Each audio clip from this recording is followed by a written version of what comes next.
In today's video, I'm going to teach you how to customize your Webflow form to accept only business email addresses. This can be an incredibly helpful feature, particularly if you're looking to cultivate a more professional audience or ensure that submissions come from valid business accounts.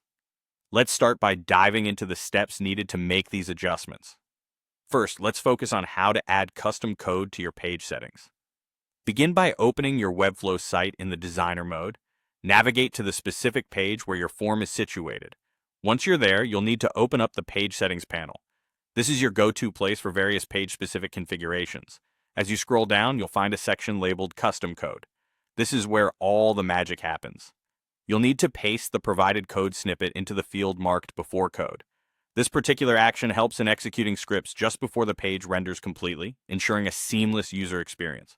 Once you've pasted the code, make sure to save your changes. It's crucial to preserve your progress and not lose any of the updates you've made. Moving on, let's talk about configuring the email field within your form. On the designer canvas, you'll want to select the email input field. It's the space where users will enter their email addresses. On the right side of your screen, you should see the Element Settings panel. This is a hub for modifying different elements within your form. Within this panel, pay special attention to the section labeled Custom Attributes. Here, we're going to add a new attribute that serves a very specific purpose.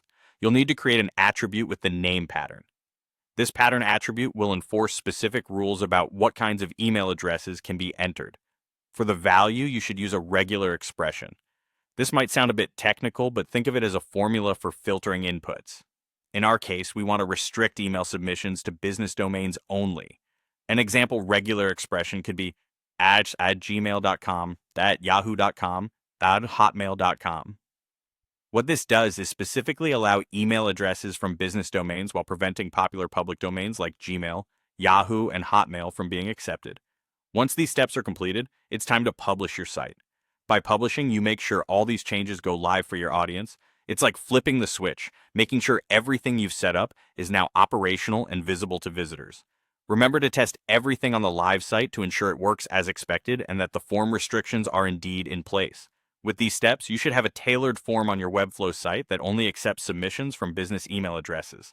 This small change can have a big impact on the quality of the interactions you facilitate through your site. Thanks for watching, and don't forget to subscribe for more tips on optimizing your Webflow site.